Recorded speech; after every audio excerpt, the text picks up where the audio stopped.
IYR టాక్స్కు స్వాగతం. అందరికీ నమస్కారం. ఇంతకుముందు 2 ఎపిసోడ్స్ కింద రంగరాజన్ సౌందరరాజన్ గారితో మాట్లాడటం జరిగింది. ఒకటి చిలుకూరు బాలాజీ టెంపుల్, దాని ప్రాశస్త్యము, వారు చేసిన మునివాహన సేవ, వీటన్నిటిని గురించి ఒక దాంట్లో డిస్కస్ చేసాం. రెండో దాంట్లో ఈ దేవాదాయ చట్టం 1987లో ఏ రకంగా దేవాలయ వ్యవస్థను పూర్తిగా ధ్వంసం చేసింది, విచ్ఛిన్నం చేసింది, దాని పరిణామాలు, మళ్ళా దాని ఆ అమెండ్మెంట్స్ రావటంలో వీరి ఫాదర్ సౌందరరాజన్ గారి పాత్ర, దాని గురించి 2వ ఎపిసోడ్లో డిస్కస్ చేయడం జరిగింది. సరే, ఇదంతా చరిత్ర. ఇక ముందు దేవాలయాలను బలపరచడానికి ఎటువంటి చర్యలు తీసుకోవాలి? ప్రభుత్వానికి చిత్తశుద్ధి ఉంటే, అదే అఫ్కోర్స్ దట్స్ మోర్ ఇంపార్టెంట్. దాని ద్వారా దేవాలయాలను ఒక కేంద్రంగా హిందూ మత రక్షణకు, వ్యాప్తికి ఎటువంటి విధానాన్ని అవలంబించాలి? ఇంత మటుకు జరిగిన నష్టం, ధ్వంసాన్ని ఏ రకంగా పూరించుకుంటూ ముందుకు పోవాలి?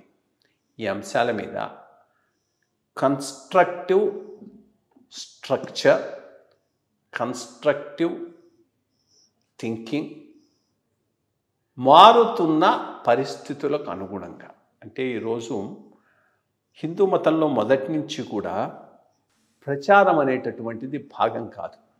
ఎందుకంటే ఇది ఎవరో బోధించిన రిలీజన్ కాదు, ఇది ఇవాల్వ్డ్ రిలీజన్ కాబట్టి ఇది చాలా డైవర్సిఫైడ్ రిలీజను, భిన్నమైనటువంటి సంస్కృతులు, భిన్నమైనటువంటి విధానాలు ఉన్నటువంటి రిలీజన్. ట్రెడిషన్స్ చాలా ట్రెడిషన్స్ ఉంటాయి. అందుకనే పోయిన కూడా ఒక చోట నేను ఒక మాట అన్నాను, హిందూ మతం సనాతనం అంటే ఏంటి? హిందూ మతం వైదికం కాదు, వైదికం హిందూ మతంలో భాగం. హిందూ మతం వైదికాన్ని మించినది. గ్రామ దేవతల పూజ, చెట్టు పుట్ట పూజ, నదులను పవిత్రంగా పంచడానికి హిందూ సంస్కృతం సమాజంలో భాగాలుగా ఉన్నాయి. దీనిని ఏ రకంగా పరిరక్షించాలి, వ్యాప్తి చేయాలి, దానికి దేవాలయాలు ఏ రకంగా సహకరించాలి అనేది ప్రధానమైనటువంటి అంశం. రెండోది, ఇది ఒక రాంగ్ పర్సెప్షన్ చాలామంది ప్రజల్లోకి తీసుకెళ్ళటానికి ప్రయత్నం చేస్తున్నారు. అర్చకులంతా ఒక సామాజిక వర్గానికి చెందినటువంటి వాళ్ళు అని, అంటే బ్రాహ్మణ్ సామాజిక వర్గం. అది కూడా కరెక్ట్ కాదు.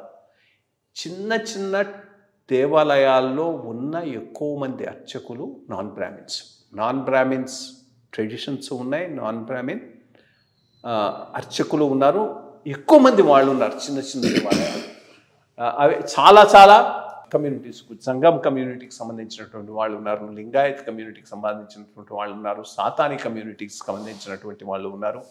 కొన్ని చాలా ఇంపార్టెంట్ గ్రామ దేవతల టెంపుల్లో లోకల్ ప్రీస్ట్స్ చాలామంది నాన్ బ్రాహ్మిన్ ట్రెడిషన్స్ను ఫాలో అవుతారు, నాన్ బ్రాహ్మిన్స్ కూడా ఉన్నారు. సో ఎప్పుడైతే ఈ దేవాలయ వ్యవస్థను నష్టపరచడానికి ప్రయత్నం జరిగిందో, చాలా వరకు నష్టపోయినవి చిన్న టెంపుల్సే, దాంట్లో ఎక్కువ మంది ఉన్నవాళ్ళు కూడా వీళ్ళని. వాళ్ళందరినీ మళ్ళా ఒక త్రాటి మీదకి తీసుకొచ్చి వీళ్ళందరి సహాయ సహకారాలతో మతాన్ని ముందుకు తీసుకుపోయే విధానం ఏంటి అనేటటువంటి దాని మీద ఇప్పుడు రంగరాజన్ గారితో చర్చిద్దాం.